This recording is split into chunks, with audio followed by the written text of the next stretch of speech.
얼마 전 광복절을 맞이했을 때 뉴스와 정치권을 떠들썩하게 하였던 일이 있었습니다.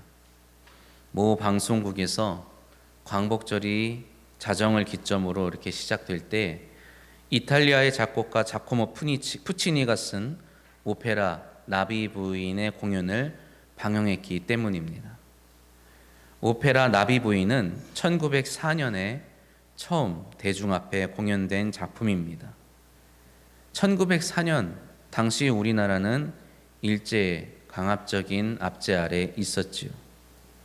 오페라 나비 부인의 내용은 미국 장교와 사랑에 빠진 일본 여인의 슬프고도 아름다운 사랑 이야기로 당시 국제사회에서 인정을 받고 또 문화적으로도 환대를 받았던 일본의 위상이 드러난 작품이라 할 수 있습니다.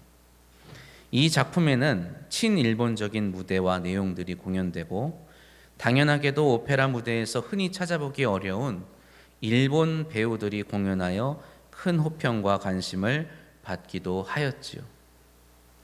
물론 세계적인 오페라이기에 그것을 공영방송에서 방영하는 것이 큰 문제라고 볼 수 없다고 말하는 사람도 있었습니다.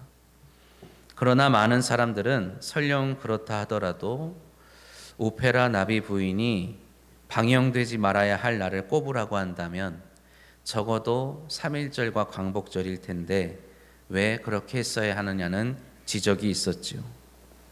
실제로 그 일이 일어나게 되자 많은 사람들이 의아함과 함께 충격에 빠졌습니다.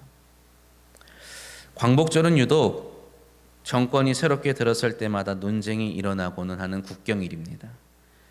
그러나 그것과 무관하게 광복절이 가지는 의미는 매우 크다고 할 수 있습니다.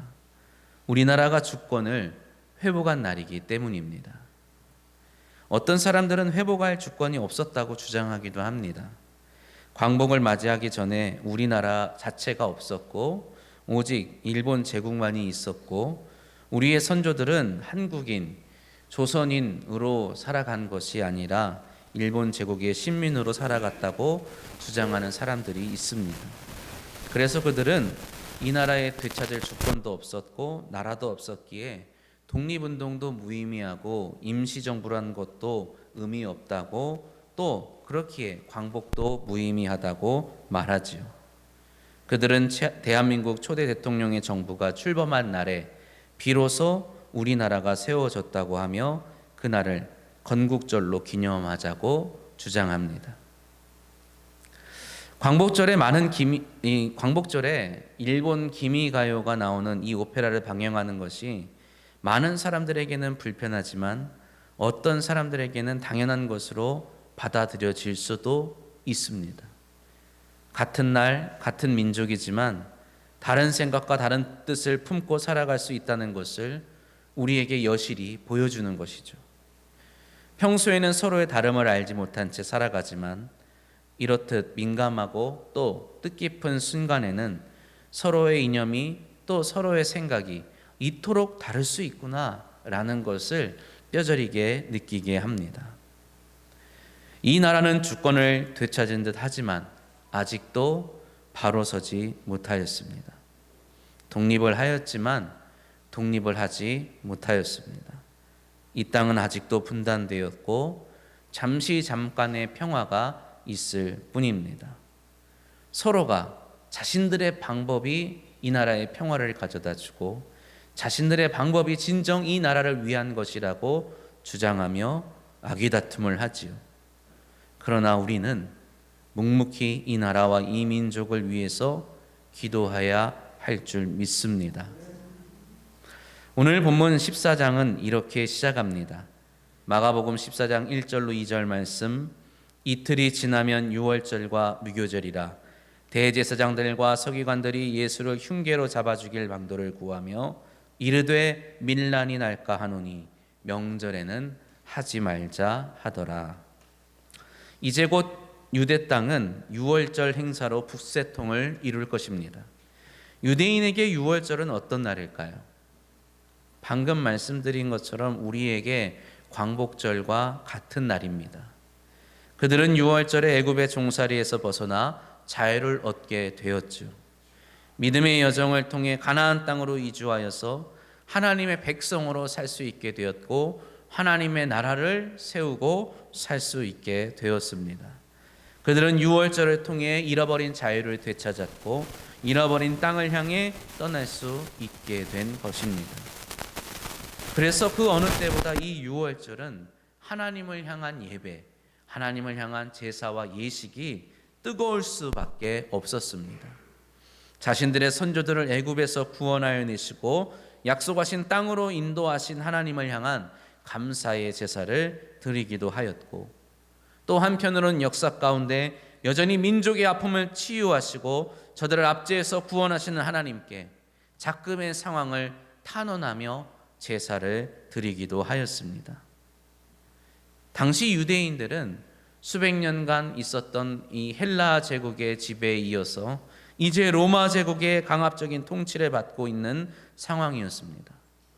그렇기에 하나님을 향한 이 자유의 목소리, 탄원의 목소리가 어느 때보다 높을 수밖에 없었지요. 유대인이라면 모두가 하나님께 찬양하며 한 목소리로 그분의 살아계심과 능력과 그분이 그들에게 주신 언약과 그 언약의 성취와 그 성취인 구원을 외치며 유월절을 보내고자 했을 것입니다. 그러나 현실은 그렇지 않았죠. 이스라엘을 구원하신 하나님을 기념하는 유월절에 전혀 다른 일을 꾸미는 사람들이 있었다고 마가는 기록하고 있습니다. 더군다나 그들은 유월절에 있어서 가장 큰 역할을 담당하는 대제사장들과 서기관들이었다고 마가는 고발하지요. 그들은 유월절 제사를 담당하는 사람들이었습니다. 그리고 유월절에 하나님께서 당신의 백성에게 어떤 일을 하셨는지를 이 기록된 구약을 통하여 백성들에게 가르치는 사람들이었죠. 그러나 오늘 본문은 그들이 그것이 아닌 전혀 다른 일에 관심을 쏟고 있었다고 증언합니다. 바로 예수를 흉계로 잡아 죽일 방도를 구하였다고 말합니다. 그들의 손에는 응당 출애굽기에 기록되어 있는 것처럼 어린 양의 피가 흘러야 했습니다. 그러나 그들은 갈릴리 나사렛에서 온 예수라는 청년의 피를 흐르게 하고자 했습니다. 그들은 유월절에 하나님의 구원하심을 선포하고 하나님 나라의 회복을 외쳐야만 했지만 도리어 하나님 나라와 하나님의 구원을 선포하는 이 나사렛 예수를 죽임으로써 이 유월절이 로마 지배자들에게 유대인들의 폭동으로 보이지 않기를 바랬습니다. 안타깝게도 대제사장과 서기관들만 이러한 생각을 한 것이 아니라고 성경이 말합니다. 10절과 11절 말씀 우리 함께 봉독하겠습니다. 12 중에 하나인 가룟 유다가 예수를 넘겨주려고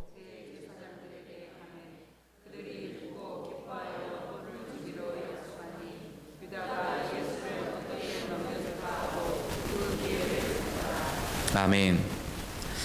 오늘 우리에게 주신 말씀은 이 두 이야기 가운데 끼어 있는 이야기입니다. 나사렛 예수를 두고 대제사장과 서기관들이 그 나라의 종교 지도자, 권력가들이 죽이려고 흉계를 꾸미는 일과 누구보다 예수님 가까이 곁에서 예수님을 고조하며 예수님과 함께 많은 것을 배우고 누렸던 제자 중에 한 명이 예수님을 죽이고자 하는 이 이야기 가운데 오늘 본문이 자리하고 있는 것이죠. 한 여인에 관한 이야기입니다. 예수님께서 유월절을 예루살렘에서 보내시기 위해서 이제 예루살렘 바로 옆 동네인 베다니라는 곳에 도착하셔서 시몬이라는 사람의 집에서 식사를 하시게 됩니다. 그때 한 여인이 매우 값진 향유 한 옥합을 가지고 와서 그 옥합을 깨뜨려 예수의 머리에 기름을 발랐다고 성경이 기록합니다. 옥합을 깨었다는 표현으로 볼 때 그 여인은 이 향기로운 기름을 하나도 남기지 않고 예수님의 머리에 다 부은 것 같습니다.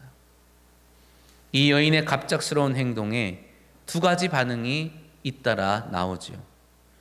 어떤 사람들이 화를 내어 이 향유를 허비하였다고 여인을 책망합니다. 다른 본문에는 예수의 제자라고도 하기도 하고 요한복음에는 가룟 유다라고 특정하기도 합니다. 그들의 주장은 무엇입니까? 이 향유의 가치가 대략 성인 남자가 벌 수 있는 1년치 봉급에 해당하는 것이기에 그것을 가지고 가난한 사람을 돕는 것이 더 나을 뻔했다는 것입니다. 그런데 예수님의 반응이 좀 의외입니다. 항상 가난하고 궁핍한 사람들을 긍휼히 여기시고 외면하지 아니하시고 그들을 도우시는 자상하고 따뜻하고 사랑이 많으신 분이신데 이날만큼은 제자들의 이러한 말에 동의하시지 않으십니다. 도리어 이 여인이 자신에게 좋은 일을 하였다고 칭찬하시지요. 본문 6절 말씀 우리 함께 봉독하겠습니다. 예수께서 이르시되 가만두라. 너희가 어찌하여 그를 괴롭게 하느냐. 그가 내게 좋은 일을 하였느니라. 아멘. 그가 내게 좋은 일을 하였느니라. 이 이야기에 관하여 우리가 생각해 보아야 할 몇 가지가 있습니다. 첫째로는 이 이야기에 나오는 모든 사람들이 예수님의 죽음을 생각하고 있다는 것입니다. 앞서 말씀드렸다시피 대제사장들과 서기관들은 예수님을 잡아 죽일 방도를 구하고 있었습니다. 예수님의 제자인 가룟 유다 역시 마찬가지였지요. 그러나 정말 뜻밖에도 예수님 스스로도 자신의 죽음을 계획하고 계셨습니다. 뜻밖이라는 말을 일부러 했습니다. 제자들은 예수님께서 하셨던 이 말씀을 자주 잊고 있었습니다. 그리고 이 본문 말씀을 읽고 있는 우리도 이곳에 예수님의 그 죽음에 대한 말씀이 없었기 때문에 그것을 잊을 때가 있지요. 그 말씀을 잊으며 오늘 본문 말씀을 읽을 때가 있습니다. 그러나 주님은 성경에서만 벌써 이 앞에서 3번이나 자신의 죽음에 관하여 이야기하십니다. 그렇다면 성경에 나오지 않는 수많은 날들 동안 예수님께서 내가 예루살렘에 올라가서 대제사장과 서기관들에게 능욕을 당하고 죽임을 당하여 할 것이다 라고 하신 이 말씀을 얼마나 더 많이 하셨을까요? 그렇기에 당연하게도 오늘 이 이야기에 나오는 이 여인 역시 예수님의 죽음에 대해서 알고 있었을 것입니다. 그녀가 예수님의 장례를 미리 준비하기 위해서 향유를 머리에 부었을 수도 있고 아닐 수도 있습니다. 예수님은 그렇게 받아들이셨죠. 그러나 중요한 사실은, 확실한 사실은 그녀도 예수님이 죽을 것이라는 것을, 예수님이 내가 죽어야 하리라, 내가 죽을 것이다 라고 말씀하신 것을 잘 알고 있었고 기억하고 있었을 것입니다. 이것이 의미하는 바가 있지요. 세상은 교회를 또 성도를 예수 그리스도와 하나님을 기꺼이 죽이려고 합니다. 무의미한 존재로, 가상의 존재로, 허구를 쫓는 사람들로 만들려고 합니다. 그저 자신의 위안과 평안을 얻으려고 어떤 심리적인 안정을 구하기 위해 종교 생활하는 사람들로 여기곤 합니다. 기독교 역사 가운데 승승장구한 세월보다 기독교인들이 핍박받은 날들이 더 많았다는 것을 우리는 기억해야 합니다. 오늘날에도 교회는 미움을 받습니다. 물론 우리의 잘못으로 인한 비판들도 있겠지만 그런 것들을 제외하고서라도 우리는 결코 세상 사람들로부터 환대받지 못합니다. 차별과 미움과 비꼼과 비아냥을 들으며 살아가죠. 제가 이 호남 지방에서 목회를 하다가 저기 영남 지방으로 넘어가서 목회를 하면서 느꼈던 가장 큰 차이 중에 하나는 환대의 관계입니다. 그래도 이곳에는 그리스도인들이 많이 살고 있기 때문에 대놓고 무시하고 대놓고 뭐라고 하진 않죠. 그곳에 가서 제가 처음 받았던 인사가 목사님, 예수 믿습니다. 그러면 대놓고 강렬하게 대놓고 계시죠. 그래서 예수 믿는 것이 어떤 사람들, 어떤 성도들 굉장히 어려운 일이겠구나라는 것을 알게 했습니다. 그래서 우리는 그러한 세상에 비추어진 시선 또 혁명스러운 대접을 극복하고자 하는 마음이 있죠. 여러 가지 봉사도 하기도 하고 선한 사업을 해서 지역에서 존경받고 그들로부터 인정을 받는 사람들이 되고자 합니다. 그래서 교회가 많은 사람들에게 존경을 받고 존중을 받고 지역 어떤 커뮤니티에서 어떤 중심적인 역할을 하고자 하곤 합니다. 그러나 실상 그리스도인들이 하는 일은 자신들의 옥합을 깨뜨려서 예수의 머리에 붓는 일과 같다고 할 수 있습니다. 무슨 말일까요? 어떤 사람을 위해서 선교 헌금을 내고 선교를 하죠. 그들에게 후원을 기꺼이 하고 그들을 위해 기도하고 그들을 위해서 우리가 시간을 내어서 함께 마음을 모아서 기도하고 협력하죠. 그리스도의 몸된 교회를 위하여 자신이 가진 재물과 시간과 정성을 다 쏟아 봉사하고 헌신합니다. 누군가 알아주고 누군가 칭찬해주면 좋겠지만 어떻습니까? 우리가 그런 것을 할 때마다 알아줍니까? 칭찬해줍니까? 딱히 그런 것 같지도 않죠. 그러나 알아주지 않아도 기꺼이 기쁜 마음으로 합니다. 이곳에 있는 성도들 모두가 그것을 누가 시켜서 누군가에게 인정받고 확인받고 싶어서 하는 것이 아니라 기꺼운 마음으로 기쁜 마음으로 한다는 것입니다. 누군가는 말할지도 모릅니다. 교회보다 더 선하고 위대한 일들을 세상이 할 수 있노라고 말할지 모릅니다. 가끔 뉴스에 나오죠. 어느 회사의 어느 가치가가 어느 재벌이 사회에 얼마만큼 세상을 구하였다, 환원하였다, 어려운 이웃들을 도왔다.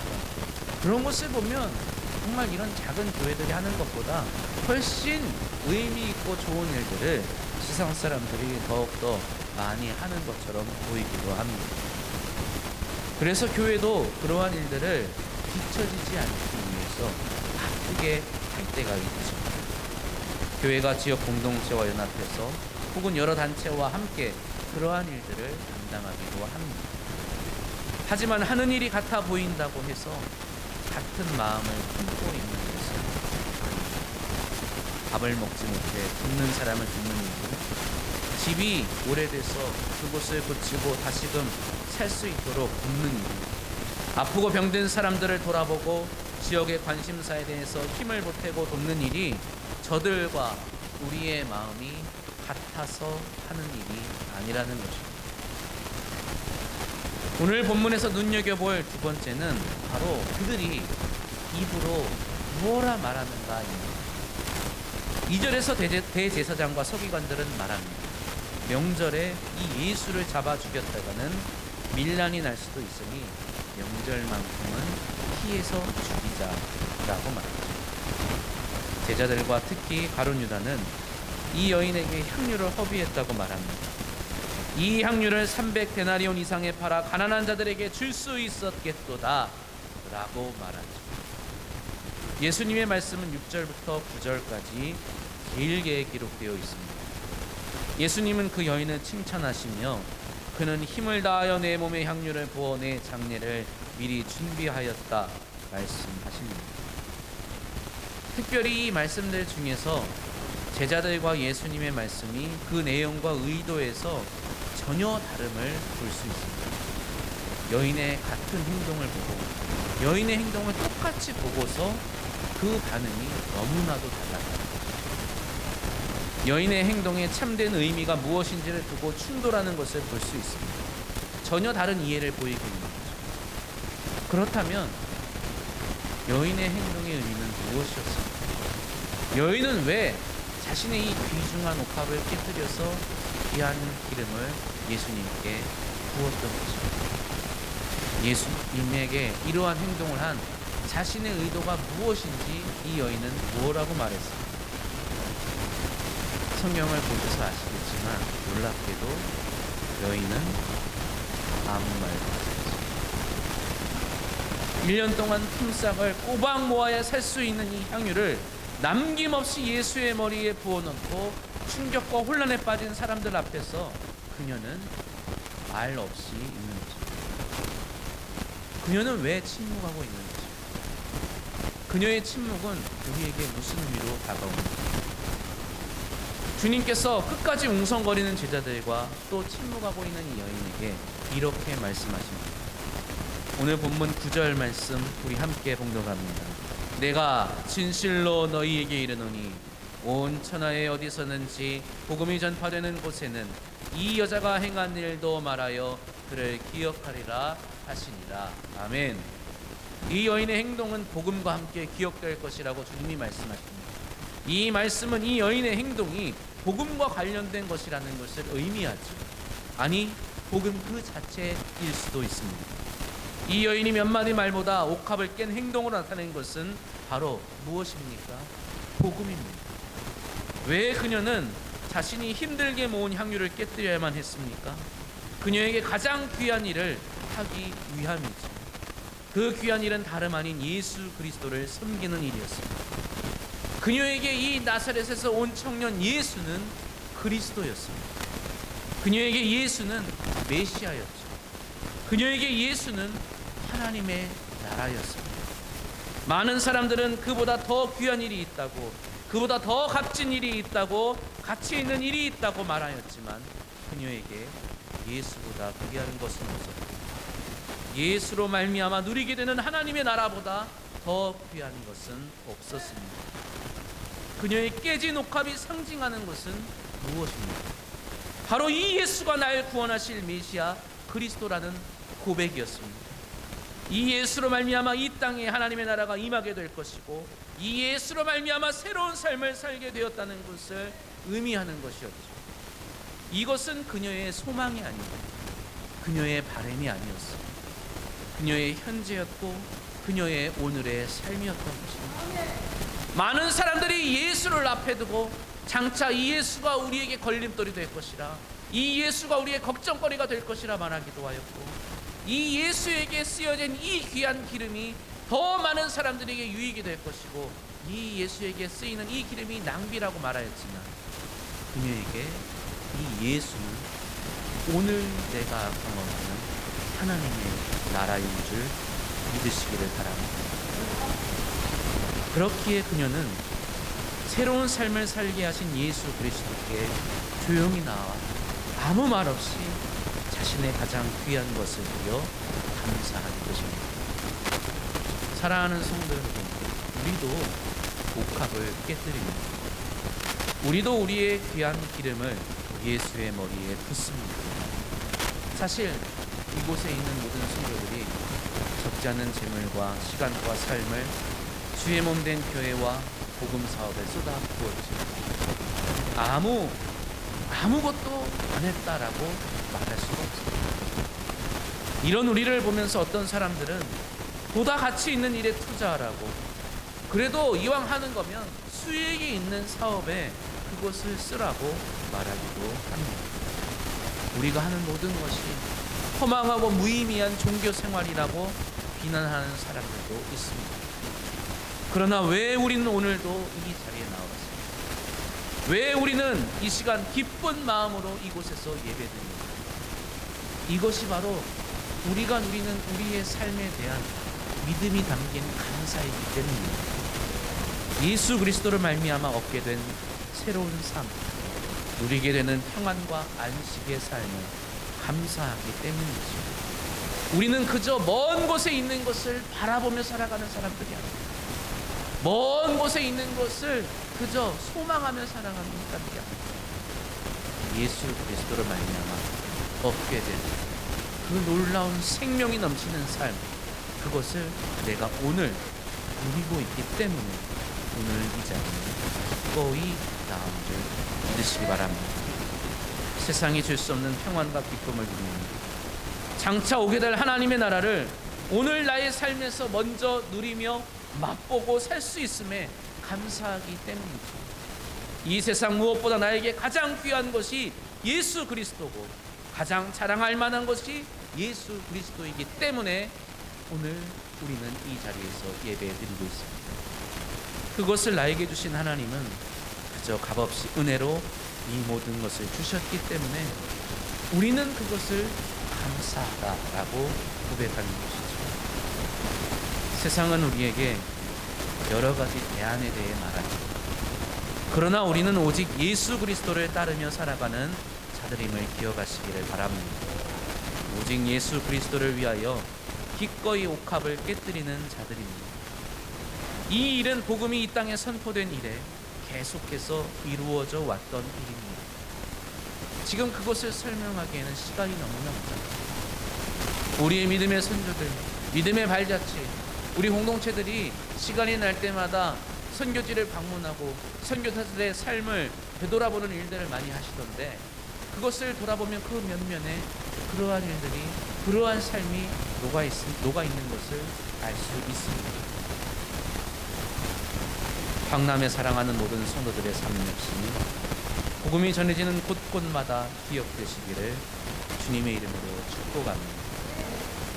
우리의 말없이 드려지는 이 감사의 일, 이 감사의 섬김과 헌신이 예수 그리스도의 삶에 기름 부어질 때 놀라운 하나님의 역사가 이 땅에 우리의 삶 가운데 이루어지게 될 줄 믿습니다. 기도하겠습니다.